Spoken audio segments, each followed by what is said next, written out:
In the massive, tangled web of the JonBenét Ramsey case, there's one piece of evidence that for many cuts through the noise, a simple trail of fibers. Today, we're going to pull on that one thread, and you'll see just how much it can unravel. This right here says it all, doesn't it? It's the core of the whole issue. This isn't just about some fluff found at a crime scene. It's about science telling one story while the people involved tell a completely different one. And they can't both be true. All right, fact number one, and this is a bombshell.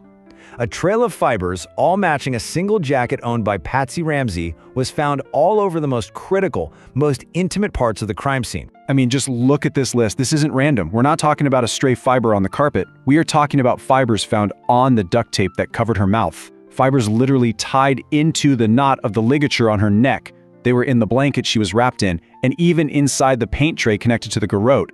These fibers are woven into the very fabric of the murder itself. It's chilling. So this is the million-dollar question, right? Investigators were crystal clear. They had no other scientific explanation for these fibers. None. If Patsy Ramsey wasn't there, if she didn't touch these things, then how in the world did pieces of her specific jacket get so deeply embedded in them? It's a forensic footprint where there should be a void. Okay, on to fact number two. And this is where things just get weird.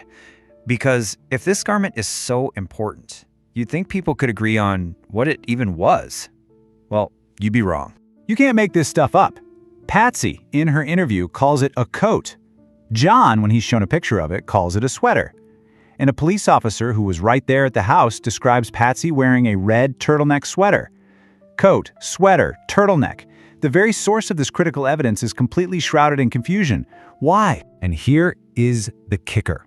This quote comes from Patsy herself. She described it as good clothes, the kind of thing you'd wear to a Christmas party.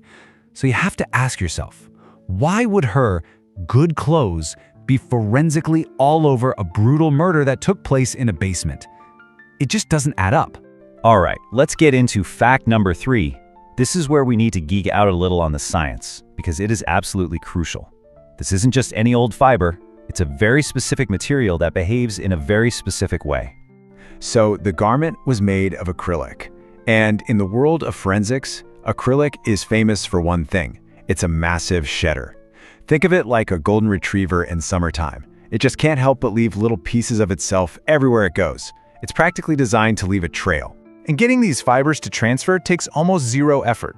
A simple brush against a surface, boom, you've got a transfer. The dry Colorado air, that creates static electricity, making those fibers jump and cling to things. In direct physical contact with something like duct tape or a blanket, it's game over. The science says their presence is a direct indicator of close contact. Okay, fact four. As you'd expect, the defense had to come up with a way to fight this fiber evidence. And their strategy was, well, it was to try and change the subject. So the argument went like this. Patsy's attorney claimed there was an extraordinary number of other fibers all over these items. The suggestion here is pretty powerful, right? It's meant to make you think the scene was contaminated with evidence from some unknown killer. But here's the catch, a huge catch. There was never any public clarification about what these extraordinary fibers were. Where did they come from? Do they match anyone or anything? It was a bold statement that was never, ever backed up with public evidence. It was like a smoke bomb thrown into the room to distract everyone. And that leads to this critical question. Let's just say, for the sake of argument, that other unknown fibers were there, maybe from a factory worker or a visiting friend's dog. Does that somehow erase the confirmed scientific match of Patsy's jacket fibers found tied into the ligature? Does one mystery cancel out a known fact? And this brings us to our final and most chilling fact. Fact number 5. This is where we have to talk about the sheer, mind-bending improbability of it all being some giant coincidence. Look, we are not talking about a common blue cotton fiber from a pair of jeans that half the world owns. These fibers were a specific match in color, in material composition, and in their unique microscopic structure. Finding this isn't like finding a random clue. It's like finding a signature. So when you put it all on the scales of justice, the picture becomes painfully clear. On one side, you have specific fibers from Patsy Ramsey's garment, confirmed on the key tools of the crime.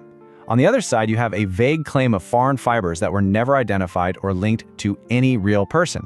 The weight of the evidence is just completely lopsided. And so that leaves us right here. with this one final, provocative thought. To believe the intruder theory, you have to believe that a phantom broke into the house who just happened to be wearing clothes that were forensically identical to Patsy's. Or is the truth much simpler, much closer to home, and written in the very fibers that were left behind?